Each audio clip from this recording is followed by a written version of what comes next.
I swear this gets harder to do every time out. Coming up, we're breaking down a stellar year in music through the eyes of 10 songs. And there's so much to unpack here. There are iconic guitar riffs and solos that were considered the best of the rock year all in one year, including a song that was so hard to say DJs and fans still mispronounce it 50 years later, even though it's played all the time. Then there was a guitar solo that was perfectly executed on its first take. It was so great, everyone in the control room was astonished. Problem was, the engineer forgot to push record. As well as a legendary song that a guitarist helped write, but out of the goodness of his heart, he gave full credit to the drummer who helped write it. But that kindness cost him millions and millions of dollars. We have legendary guests. They're here to help us count down the top 10 songs of 1973 coming up on Professor of Rock. Hey, music junkies, Professor of Rock, always here to celebrate the greatest artists and the greatest songs of all time. You know, if you got all the rings on the swordfish in this game, you're going to dig this channel of deep musical nostalgia. Make sure to subscribe below right now. I know that you'll find something to like on this channel. We have a lot of great interviews and such coming up. Also, make sure to go to professorofrock.com and sign up. We've got a live stream coming up this week, plus other exclusives there. It's like the new MTV. Check it out. First up, I apologize. I'm a little under the weather, so I'll do my best here. You know, the year 1973 was an exceptional year for music. It was a year when some of the most timeless, beloved songs were released and several of the biggest selling albums of all time. Kicking off our countdown of the top 10 songs of 73 is the ultimate feel-good anthem, a song that perfectly captures the unadulterated joy only a brilliantly crafted and inspired hit can deliver. At number 10 is the feel-good song by Dobie Gray, Drift Away. I wanna get lost in your rock and roll and drift away. Now, Drift Away was written by Mentor Williams in 1970, and it was recorded by two artists until Williams, primarily known as a country songwriter, eventually passed the song to soul singer Dobie Gray. He turned it into a surprise international hit.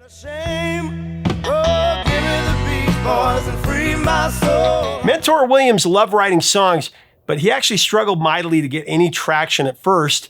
Meanwhile, his brother Paul Williams was a revered lyricist, penning hits for Three Dog Night, Helen Reddy, The Carpenters, and arguably the most underappreciated vocalist of the rock era, the great green crooner Kermit the Frog, right? We will find it, the rainbow connection. Mentor, though, finally caught a small break in 1970 when Herb Alpert of A&M Records offered him a modest publishing deal. Wasn't much. Wasn't a game changer, but it was enough to rekindle his belief that he could still strike gold as a songwriter. Now, the very next morning, feeling a renewed sense of hope, Mentor decided to do something he rarely had time for. He actually went fishing. Now, out on the lake, as he reflected on the struggles and the rejection that he'd faced, a deep sense of peace washed over him. Couldn't describe it. Then, almost like a revelation, the lyrics to Drift Away began to take shape in his mind. In that moment, he discovered the key to his success. Stop chasing trends. Stop trying to write like other songwriters and instead trust your own emotions. Oh, give me the beat, boys, and free my soul. It was time to let go of the frustration and embrace the joy of inspiration, and that's exactly what he did. Mentor finished Drift Away believing at last that he'd written a hit song that no one could ignore. But then he started pitching it to artists, and nobody was interested.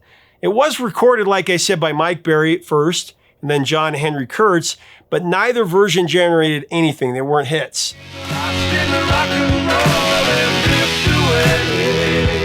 It wasn't until Mentor struck a friendship with Dobie Gray that things really got interesting. Dobie was also struggling to rekindle his career in the early 70s. Mentor never lost his belief that Drift Away was a hit. It just needed the right vocal and the right recording, the right production. So the two buddies, they went to Nashville, they hired some studio musicians and made what has become a timeless blast of bliss. I'm counting on you to carry me through. Dobie Gray's soulful interpretation was exactly what the song needed to reward Mentor's unwavering conviction in this song. With Dobie Gray's magnificent vocal and the contributions of Reggie Young and Troy Seals, Drift Away went to number 7 in Canada, and it went all the way to number 5 on the Billboard Hot 100. Still a classic song.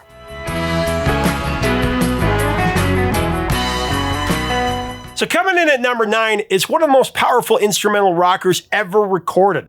A song that was actually 30 minutes long at one point. I got Edgar Winter Group's monster hit, Frankenstein.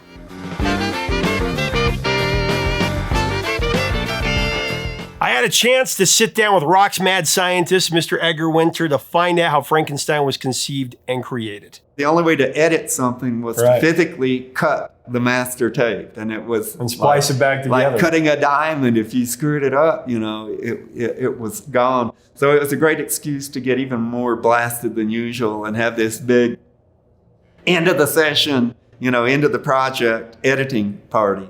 So we had the thing all cut up, lying all over the It was like draped all over the studio. Draped over the backs of chairs and on the console and on the couch. And we were just looking, you know, just trying to figure out how to put it back together. And Chuck Ruff, the drummer, mumbled the immortal words, "Wow, man, it's like Frankenstein." You know, drawing the analogy of an arm here and a leg there and pacing. As soon as I heard it, I said, "Wow, that's it, Frankenstein." I love that. There, and so the monster was born. We had just about given up, you know, thinking, well, might as well go on to the next. So I think it was the B-side of Hanging Around. It was. I'm not sure.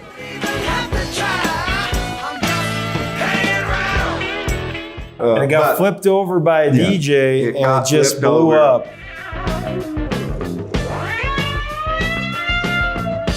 Man, it was a B-side on a failed single till a DJ accidentally turned it over and it became the only lyricless true rock instrumental to hit #1.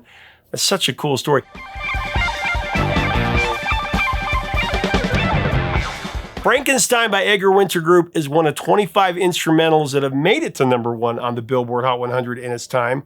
It also made it to the top of the singles chart in Canada, went to #18 in the UK and #10 in Mexico.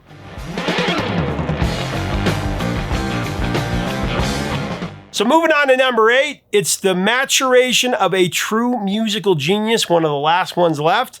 No longer did the world refer to him as Little Stevie. It was this song that established him as the trailblazing artist that he's become. At #8, I got Stevie Wonder with Superstition. Very superstitious.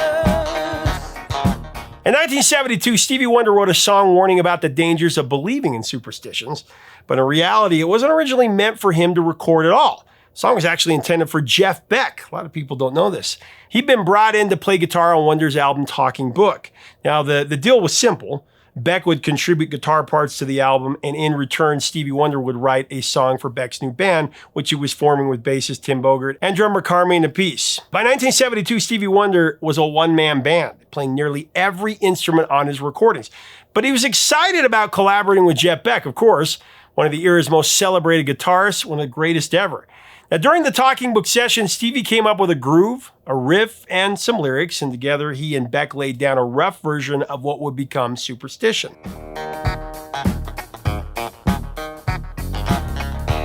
When Stevie turned 21, he was free from his contract with Motown Records, and he used his newfound power to strike a deal that gave him complete artistic control over all of his music. Once Stevie finished his song and submitted it for an album, Motown could not change a thing, according to the contract. However, they still had the final say on which tracks were released as singles. They kept that right. So when Berry Gordy, Motown's chief, heard Superstition, he knew that it had originally been written for Jeff Beck, but he immediately recognized its potential as a massive hit. So he made sure it was released as the lead single from Talking Book before Beck could even drop his version. Writings on the wall.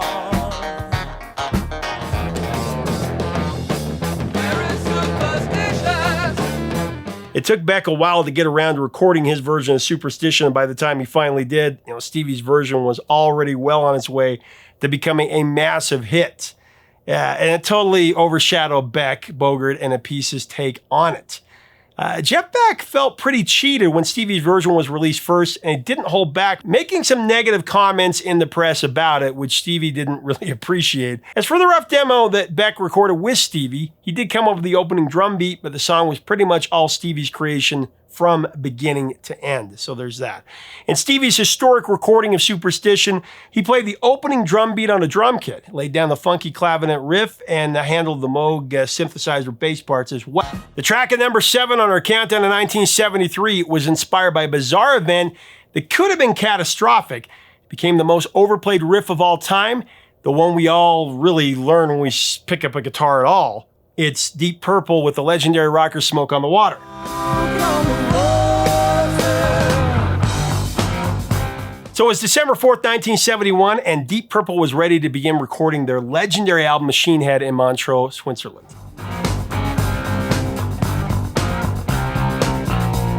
Now, while they were in town, they decided to take in a show at the local casino where none other than Frank Zappa and the Mothers were performing. Now, the night took a wild turn when, in the middle of Zappa's set, someone from the crowd fired a flare gun at the ceiling.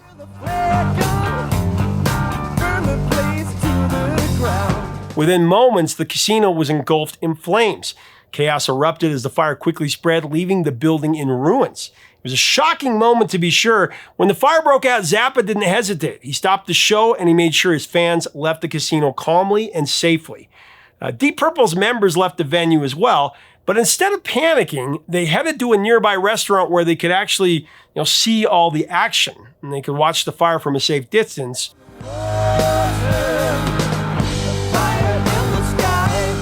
Now, as the flames died down, there was this thick layer of smoke that hung over Lake Geneva, which, the casino overlooked.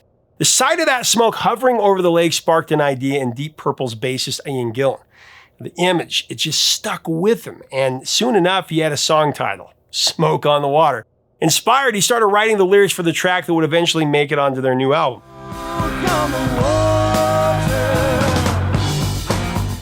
Now, Ian Gillan wrote the lyrics for Smoke on the Water for sure, but the iconic riff, that was all Ritchie Blackmore. The riff came from Blackmore's inspiration, which was the BBC program Wives of Henry VIII. Instead of sticking to the usual thirds found in pop songs, Blackmore created the riff using fourths and fifths, drawing from a medieval modal scale. It was a unique choice that made the riff stand out, and now there isn't a guitarist out there who hasn't tried to nail down that legendary lick. Probably because it's the easiest riff to play in rock, for sure, but it doesn't take away the power of it.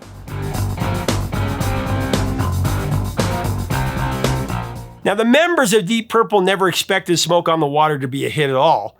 They actually played it sparingly during their Machine Head tour, even. However, when the song was released as a single in the US a year later, it quickly gained airplay and it really took off. It caught fire, so to speak. Probably not the best example there. The Smoke on the Water, it soared to number 4 on the Billboard Hot 100 and hit number 2 on the Canadian singles chart. It made its mark internationally as well, reaching number 7 in South Africa and number 11 in both the Netherlands and Austria. It went to number 20 in Germany, number 21 on the UK singles chart, number 27 in Belgium, 54 in Australia, and 64 in France, so not as good in those two countries.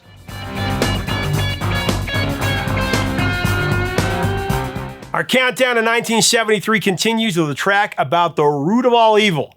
You know what I'm talking about here. Money by Pink Floyd at number 6 from the landmark achievement The Dark Side of the Moon.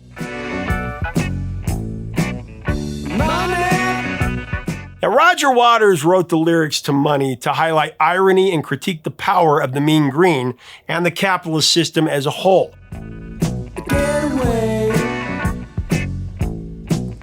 Reflecting on Darkside's 20th anniversary, he said, and I quote, "Money interested me enormously. I remember thinking, well, this is it, and I have to decide whether I'm really a socialist or not."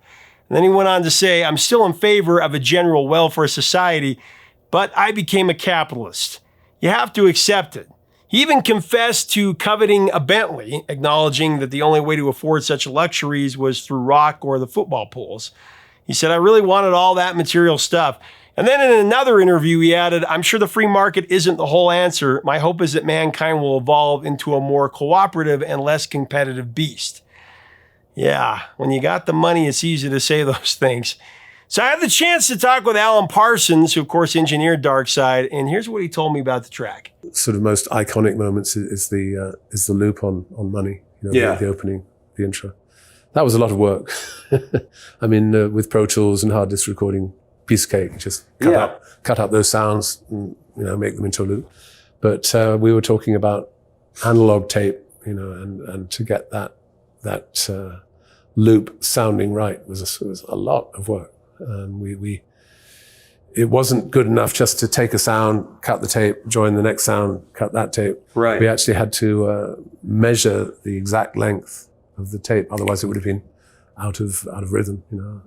So that took some time. Money was the first hit on the singles chart in America for Pink Floyd. It cashed out at number 13 on the Billboard Hot 100. Also went to number 10 in Spain and Austria.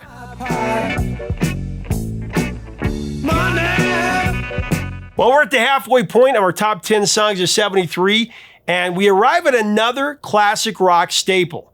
In 1973, Grand Funk Railroad was one of the biggest rock bands in the U.S., and a big reason was their dynamic anthem, We're an American Band, one of the greatest songs ever.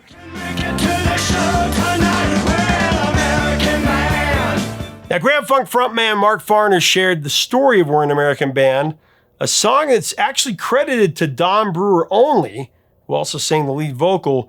But here's what Mark told me about the song. Before it was released, Brewer came to me and he says, Mark, I've never had 100% right credit on any song. Do you mind if I take it on this one? And because I'm a nice guy, Adam, I said, no, go ahead. You can take it on this. I'm just trying to be a friend, trying to help him out. But that little kindness has been stepped on and has been spit on and stomped on, but it's not going to stop me from being a nice guy, because those kind of people are in this world that we're living in. We just got to keep our eyes focused on the love that's in our heart. We can't get ourselves involved emotionally with what's going on in this mirage that's occurring around us. That song is Grand Funk. Yeah. Grand Funk Railroads were an American band produced by Todd Rundgren, rose to number 4 in Canada and stormed to number 1 on the Billboard Hot 100.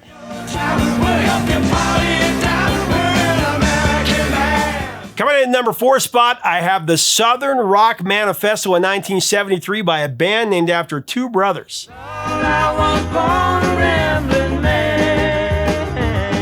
Ramblin Man by the Allman Brothers Band was actually inspired by the legendary Hank Williams.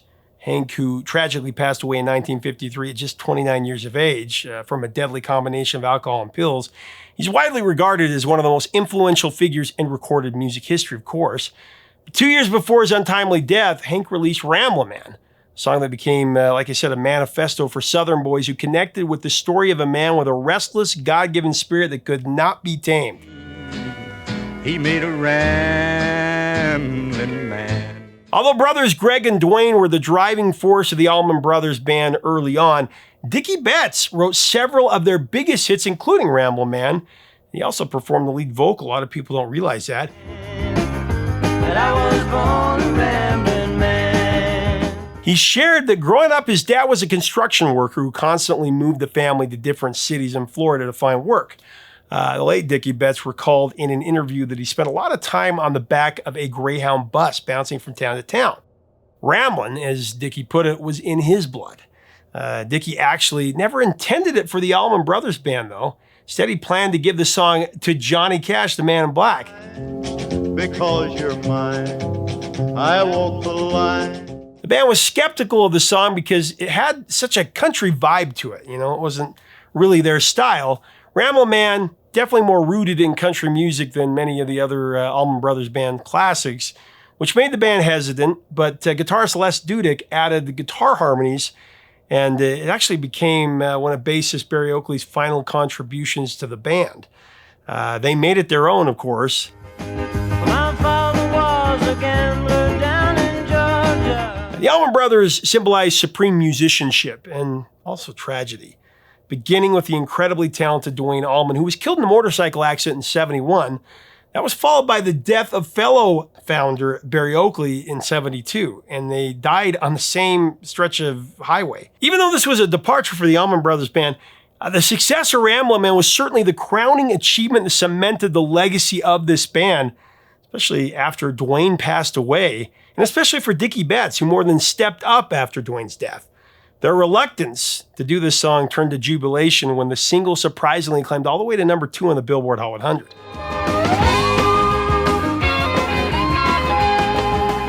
So back to the countdown of the top 10 songs of 73. At number 3, I've got another blissful feel-good jam that came out that year, 3 Dog Night with Shambala.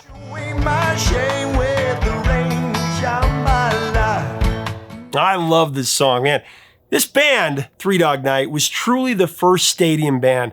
They had 21 hits in their career. Crazy thing is, they were all cover songs. But you know what? That was one of their amazing talents. 3 Dog Night were masterful interpreters of song.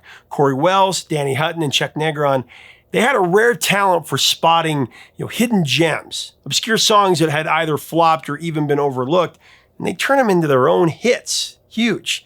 They did this time and again during their reign over the pop singles chart from 69 to 74. They actually outsold the Beatles in a few of those years. One of their biggest successes was one written by Harry Nilsson, who composed the song shortly after leaving his job as a computer operator at a bank. One is the loneliest number that you... And another of their masterful reworkings was, of course, Shambala, written by Daniel Miller.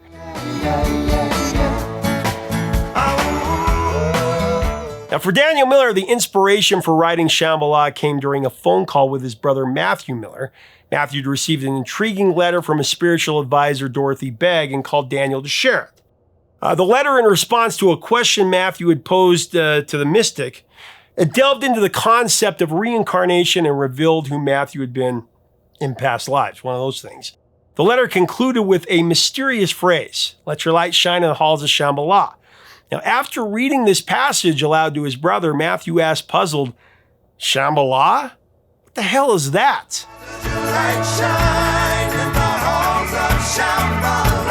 Daniel drove into intensive research and he uncovered numerous references to the word Shambala. He learned that the concept dated back around 5,000 years and it originated from Sanskrit.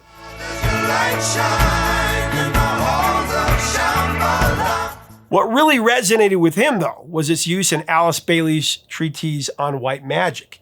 After grasping the essence of Shambala, Daniel quickly wrote both the lyrics and the melody in a burst of inspiration while driving down the famous Ventura Highway, Interstate 101 in Southern California. Did it in about 10 minutes. He had it all figured out. As the lyrics formed in his mind, he would sing them aloud to get a feel for the song's structure.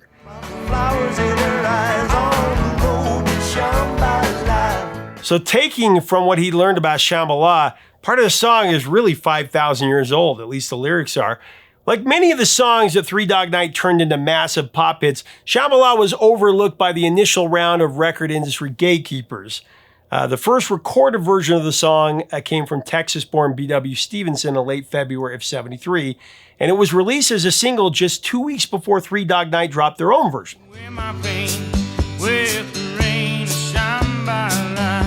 There's some debate over which version came first, but it's really generally accepted that B.W. Stevenson's take paved the way for it. His version sold 125,000 copies pretty quick out the door. But Three Dog Night stole this thunder, becoming one of the top-selling singles in America and eventually moved over 1.3 million copies, just the single. Three Dog Night's spirited rendition of Shambala rose to number 17 in Austria, number 13 in South Africa, number 2 in Canada, and went to number 3 on the Billboard Hot 100.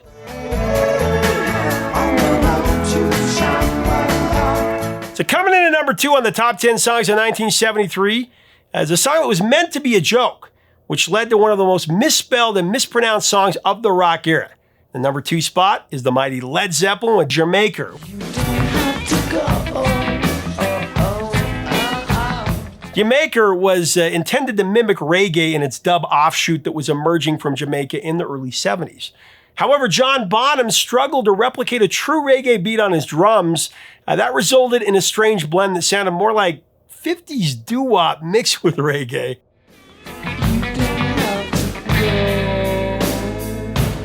Along with the crunge, D'yer Mak'er is often considered one of the joke songs on the epic Houses of the Holy album.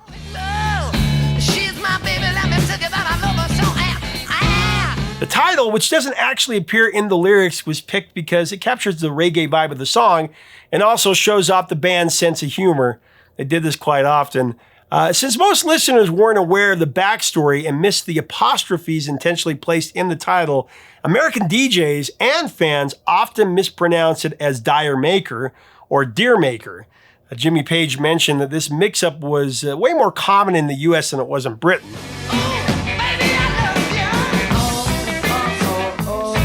The title is meant to be pronounced as Jamaica, which is saying Jamaica with a Cockney accent, is what they said.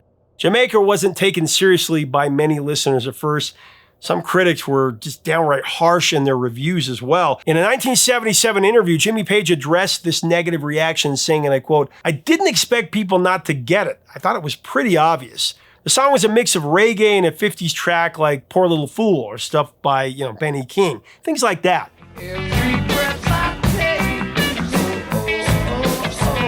Despite being one of Led Zeppelin's biggest hits on the charts, they didn't have a lot. The band actually never performed D'yer Mak'er live because it was too difficult, too tough to replicate that reggae sound. Even with all the confusion over how to say it and spell the title, the song still managed to hit number 24 in Canada, number 20 in New Zealand, and it went to number 20 here in the Billboard Hot 100.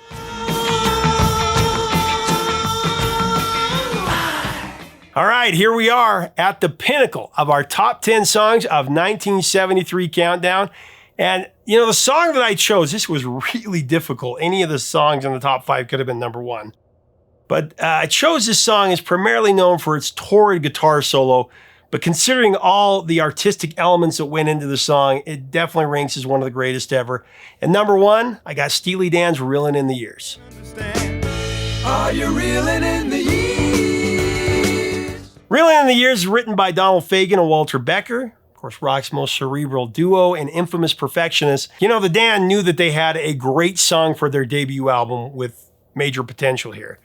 This song was a scathing indictment against Donald's girlfriend who had sliced him to the bone. So he conjured up a major vendetta put to music. Stowing away the time.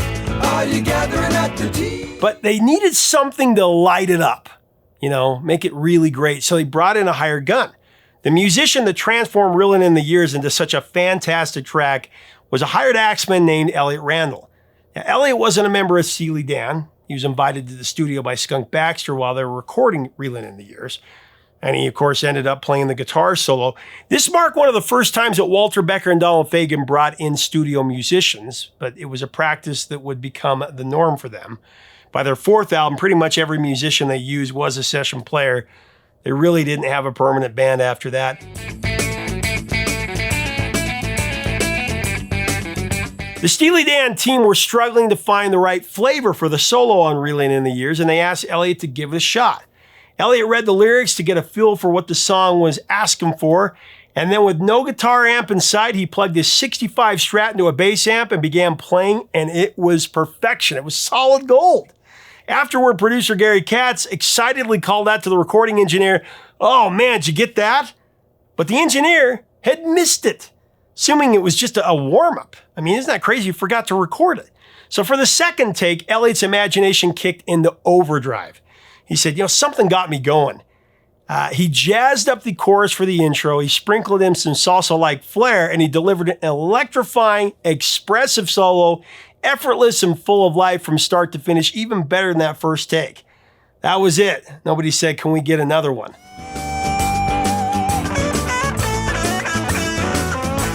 The second take, thankfully, was just as great as the first stab. So good, they immediately roll with it, and they finished the track from there. Actually, it was so great, Jimmy Page has called it his favorite guitar solo ever. That's amazing.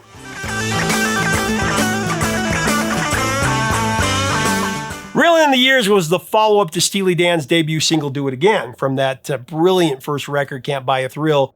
Peaked at number 15 in Canada and number 11 on the Billboard Hot 100 in 1973.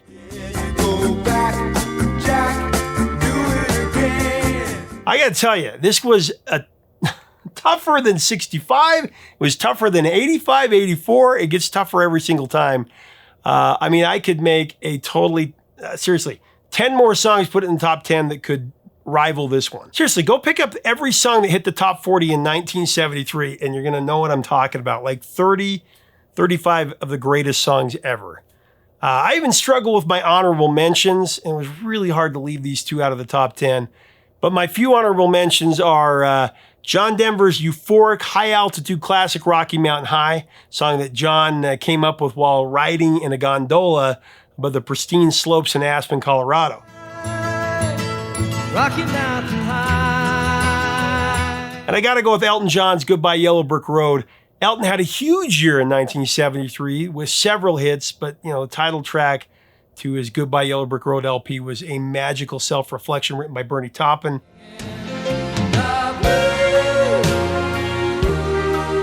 My album of the year, well, that was an easy one. Pink Floyd's The Dark Side of the Moon, no-brainer. My solo artist of the year, Elton John, and band of the year, gotta go with Pink Floyd.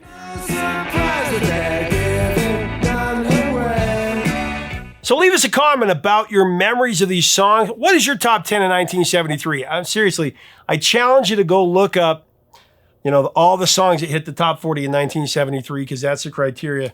And you'll be amazed. It's just really difficult to decide what to come up with here.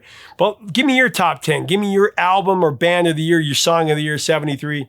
Let's talk about the great memories. Go back in time and appreciate them for what they are. If you like our content, we invite you to subscribe below. We'd love to have you as part of our community. Until next time, 3 chords and the truth, my friends.